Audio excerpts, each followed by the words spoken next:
no seas incrédulo, sino creyente. ¿Sí? Y hablábamos un poco de los chicos de las señales y de cómo uno tiene que lidiar humanamente con esto de creer y no creer en lo que pueda hacer el Señor en nosotros, ¿no? Nos quedamos acá por un ratito con Tomás, que se quede de este lado, y pasamos pues estamos hablando del Nuevo Testamento, ¿sí? Pasamos a otra historia, ¿sí? Que también esta semana la estuve meditando mucho, que es la historia de la esposa de. Yo tuve un tema laboral hace un tiempito, no voy a decir, porque si no se van a dar cuenta, pero como profesional nosotros tenemos obviamente la matrícula de manera apellido soltera, ¿no? Y no podemos usar otro apellido u otro nombre con esa matrícula, ¿sí? Y tuve un temita laboral ahí de que me querían poner el apellido de casada. Y yo estaba que no se puede, que se puede, que no se puede. Bueno, terminé pidiéndole al Señor que me diga lo que tenía que hacer, porque estaba muy tranquila. Y Emilia, la ansiedad es un 99,9%, entonces iba a trabajar muy angustiada a este lugar. Hasta que en un momento les dije, bueno, ya tomé la decisión, ya lo haré, renuncio. Si no se protege mi matrícula y mi seguridad profesional, yo tengo que renunciar, ¿no? Porque si me pasa algo o le pasa algo al paciente, el seguro de mala praxis no nos cubre. Entonces, en esta historia, que me hacía mucho acordar a esta historia que me pasaba a mí, no se dice el nombre de la mujer, ¿sí? Pero se conoce como la esposa de Lot, ¿sí? Hay algunos comentarios que más o menos te guían a saber cómo se podría haber llamado. No me voy a meter ahí, se lo dejo a Facu y se lo dejo al pastor Leo para que después nos cuenten. Ahí no me voy a meter. Pero sí la conocemos como la esposa de, ¿sí? Carga una carga pesada en su espalda, que es ser la esposa de Lot, ¿sí? No sé cuántos recuerdan la historia cuando Abraham tiene que separarse de su sobrino, repartir tierras. Y Lot empieza a montar sus tiendas, ¿sí? Hasta llegar a Sodoma y Gomorra, ¿sí? Hasta las cercanías de esos pueblos. Cuenta la historia, así muy parafraseada, que en este lugar, todo parecido con la realidad, es mucha coincidencia, se vivían muchos pecados sexuales, muchas aberraciones de diferentes tipos, que nombra la palabra y que lo pueden estudiar. Y el Señor en esta situación se notaba enojado, ¿no? Y nos hablan de la ira de Dios, como en aquel momento fue en el diluvio. En este momento fue acordando en el versículo 18 de Génesis, contándole a su siervo Abraham qué iba a suceder. Y Abraham intercede por este pueblo y dice, si encontraras, aunque sea 50 justos, no vas a tener piedad y no vas a dejar de destruirla. Y no encontramos ni 50, ni 45, ni 40, ni 30, ni 10. Encontraron solo a la familia de Lot, ¿sí? Y en el 18 cuenta la historia que 2 ángeles bajan y bueno, evalúan el lugar. Lot termina acogiéndolos en su casa y la gente quería intervenir y quería abusar de ellos. En realidad, lo que yo quería comparar era que el Señor tuvo la misericordia de salvar a Lot y a su familia, primeramente por Lot, ¿sí? Por la fidelidad que le acompañaba a Lot. No se sabe si su esposa era oriunda de ese lugar, no se sabe bien si era creyente, no se habla mucho de esta mujer. De lo que sí se nos habla bien y que ustedes pueden buscar toda esta loca idea de la internet, es la estatua de sal, ¿sí? Algunos dicen que está, otros dicen que no está. Léanlo, es muy entretenido todas las opciones que hay. Pero a mí tanto en lo que dijimos al principio, que fue la incredulidad de tener que Tomás meter el dedo para creerle que el Señor estaba ahí. Vamos a este lado que también estamos hablando de la gran incredulidad de la esposa que tuvo que terminar en esa situación que terminó, ¿no? La esposa nos habla de un montón de principios, prioridades y seguridades que como una mujer podríamos decir la tenemos que tener, como ama de casa, como mamá. Porque después si siguen leyendo, por eso no se los quiero hacer muy largo, después si siguen leyendo, la mujer queda como una estatua de sal y sus hijas después emborrachan al padre y pasan un par de situaciones que uno no entendería sino desde esta perspectiva, ¿no? Desde Cristo ya resucitado, cómo esas perversiones pudieron seguir ocurriendo, ¿no? Pero es todas complejidades que uno llega a entender con el tiempo en el Señor. Pero más allá de eso yo me quedo con estas dos imágenes, ¿no? El dedo metido en un costado para poder creer, para poder saber que el Señor está vivo, que resucitó y que si es capaz de eso es capaz de todo. Pero yo realmente muchas veces me sentí Tomás, porque a veces tenemos que guardar la tranquilidad, la calma y bajar la ansiedad y decir, deja de meter el dedo, deja de ver sangre porque ya va a aparecer lo que querés. Y por otro lado, estamos en Génesis 19:26, cuando cuenta la historia que el Señor, no sé si los chicos los pueden poner, si no yo se los leo acá.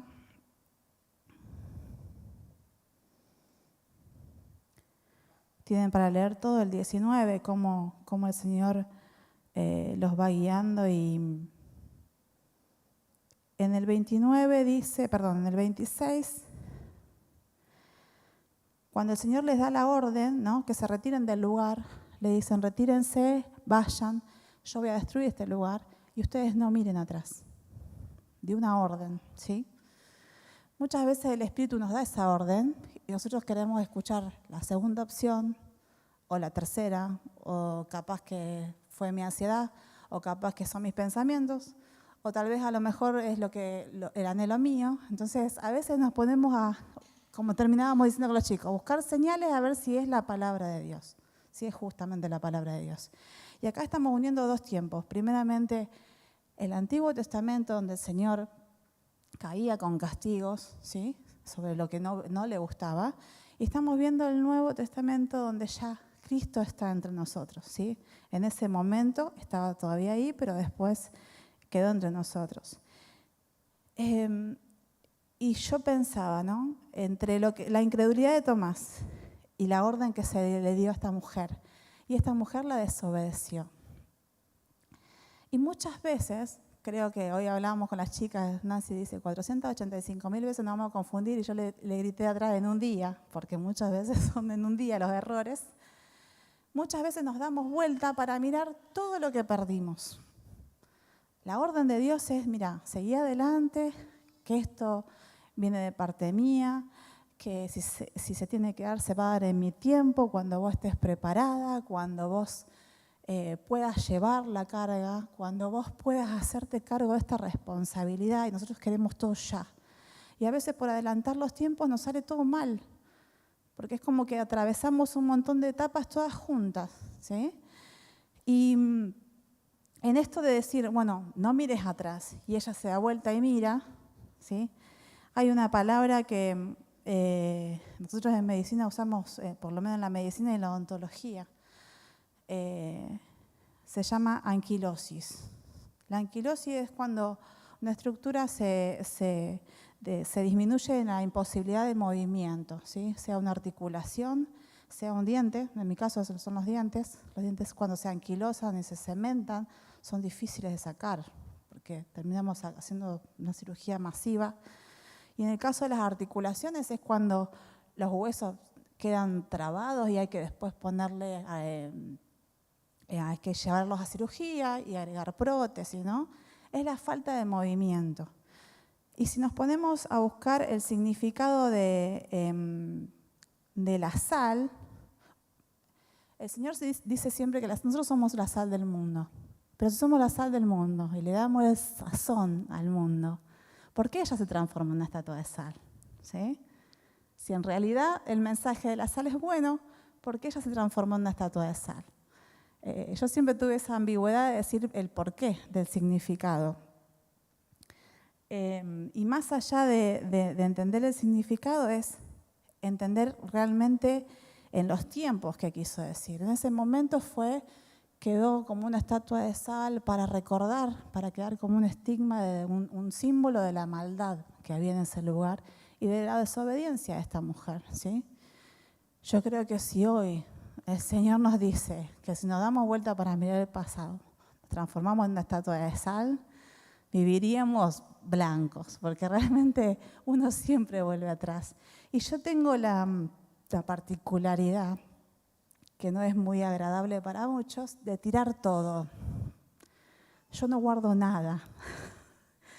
Y hay gente que yo veo que algunos son acumuladores compulsivos, pero otros acumulan ordenadamente todo. O sea, son una estructura ordenada de todo lo que hicieron en su vida. Yo realmente siempre peleé con eso, porque siempre pensé, no me arrepiento de nada de lo que hice, no me arrepiento de nada de lo que pasó, pero no quiero volver atrás. O sea, no quiero volver. Hasta las cosas que he estudiado, los biblioratos que estudié, todos se fueron a la basura, porque yo interpreté que todo lo nuevo iba a llegar y lo viejo se tenía que ir. No me tenía que confundir.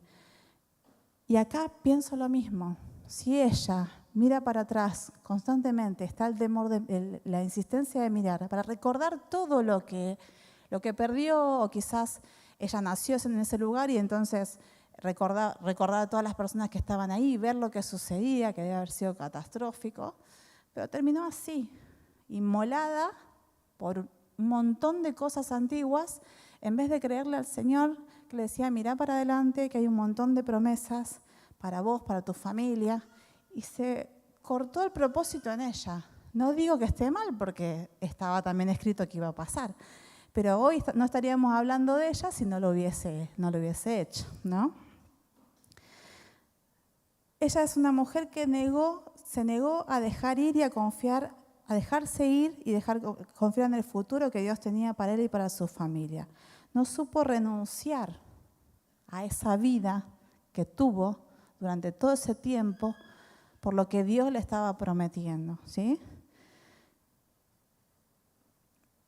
Y a su vez nos llama a esta inactividad y a esta parálisis, a esta anquilosis que yo les contaba recién, que cuando uno se cree que no puede avanzar, que el Señor se está trazando en los planes y demás, nosotros nos ponemos tiesos, nos ponemos que no podemos avanzar, que no podemos retroceder, que no podemos encontrar la línea a seguir.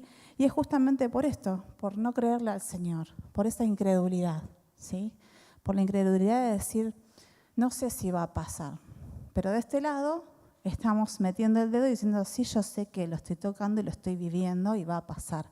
Son dos tiempos diferentes, pero nos están marcando esta especie de señales que no deberían seguirse, a ella como un símbolo muerto, estático, también que se podía tocar. Y a él también, porque él resucitado se permitió tocar, para que digan, estoy acá, ¿sí? Una vez que el Señor se fue, yo como le decía a mi hija los otros días, vivimos en el cielo, vivimos en su eternidad, porque Él nos dejó su Espíritu para que habite en nosotros. Y hoy vivimos con un Cristo que está creciendo en nosotros. Hablábamos con las chicas de esto también, de manifestar al Señor. ¿Y cómo lo manifestamos? Siendo nosotros. No hace falta que repitas versículos, vos tenés que ser Cristo, ¿sí? Voy a usar un ejemplo que estuve hablando con Ana ayer y ella me contaba una conversación entre dos chicas y una se ponía en juez y otra se ponía en que no podía discutir. Entonces yo le decía, la que hace de jueza no está mal, porque juzga los errores de la otra. Pero está mal también que la otra se calle, porque la otra tiene que decirle, Cristo vive en mí, Cristo es el que me marca, Cristo es el que me va a decir, porque yo vivo en Cristo, no vivo en una iglesia, no vivo en una estructura, ¿sí? Y eso es lo que tenemos que entender. Las estructuras, los edificios, son esos edificios para que el cuerpo de Cristo se reúna, pero no es que lo encontramos solamente ahí. Y no hay que juzgar a los demás, porque cada uno sabe. Yo le decía a Ana, le digo, cuando yo entré en la congregación, Muchas veces me sentí juzgada porque tenía que ir cambiando muchas cosas en mí. La vestimenta, el modo de hablar, las reacciones que tenía. Yo por ahí no soy mucho de hablar, pero sí te pego miradita o te hago algún gesto medio raro. Entonces ya ahí como que se dan cuenta que si después hablo, un desmadre. Pero le decía, quizás el error está en que ellas siguen buscando las señales. Y esta chica tiene que demostrar que Cristo vive en ella, que Cristo crece en ella y manifestar la vida de Cristo. Y esto es lo que tenemos que hacer, transformarnos en ese posto más de después de haber metido el dedo y decir, gracias Señor porque me hiciste sentir que estás. El tocar su costado es sentir que estás y creerte y realmente sentirte vivo en mí. Y de esto se trata, ¿no? No ser la estatua de sal, porque el Señor nos manda siempre a mirar para adelante. Tampoco digo que no vamos a recordar lo que pasamos, sí lo recordamos, pero hay que recordarlo con gozo, agradeciéndole al Señor que de eso que pasó aprendimos un montón. Y como les contaba antes, que yo no era acumuladora compulsiva, no me gusta, por ejemplo, cuando fue el nacimiento de mis hijos, muchas mamás lo hacen, no lo reprocho porque cada una es libre de hacerlo, guardaban sus primeras medias, su primer ropita, su cordón umbilical, que es un montón, el primer chupete, todo el primero, y yo las admiro. Tengo amigas que han hecho cuadros de esas cosas y yo digo, wow, es un montón.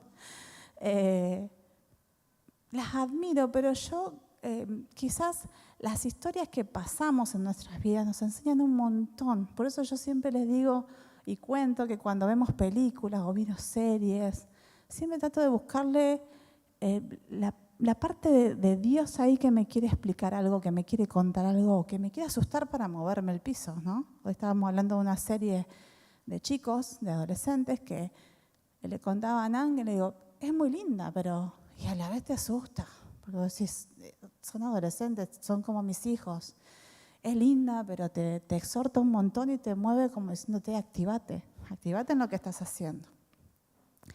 Y cuando fue lo de mis hijos, que todo el mundo sabe que mis hijos fueron muy buscados, yo le dije al Señor, yo no quiero aferrarme a nada de lo que pasó. No quiero recordar todo el dolor ese que transcurrió. Sí, bien.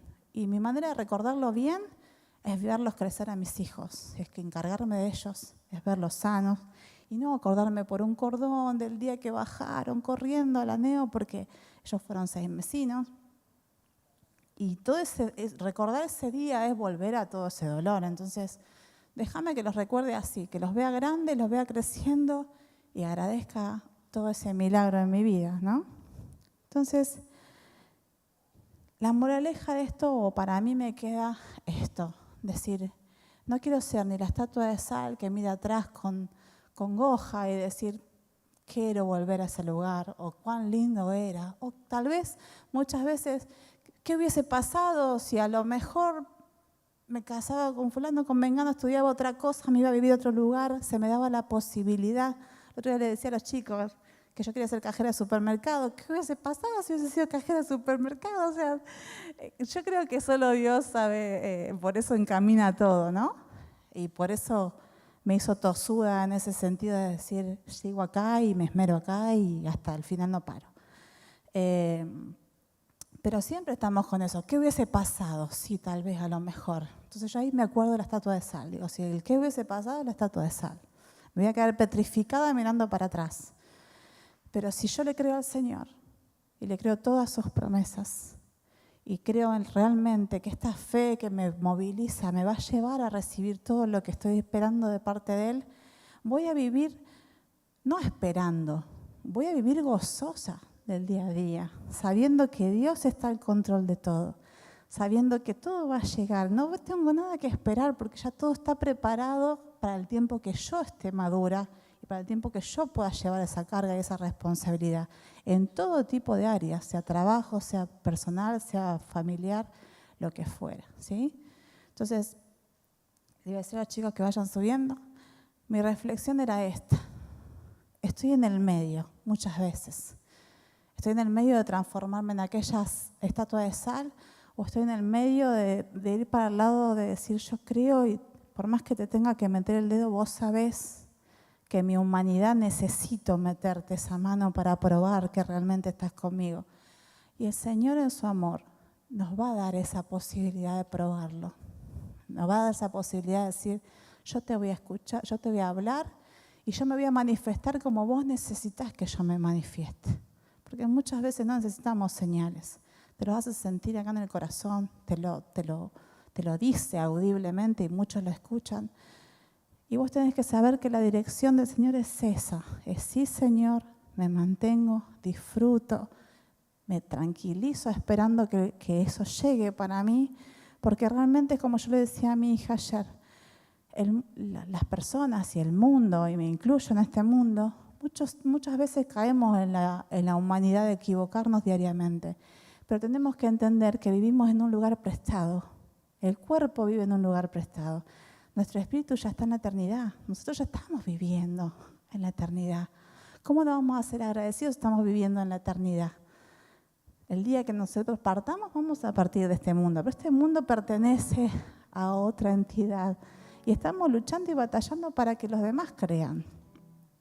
Ella me contaba también de que se exhortaban unas a otras porque decían, se tienen que juntar con la gente que va a la congregación, solo con la gente que va a la congregación, no tienen que ir a los clubes, no tienen que reunirse con nadie que no sea creyente. Le digo, ¿y cómo va a conocer el mundo si no nos juntamos con nadie, no hablamos con nadie, nos juntamos solo con la gente de la congregación? No quiere decir que se contaminen, pero sí yo le decía, el Señor no se contaminaba, pero compartía. Y al compartir, dejamos esa semilla.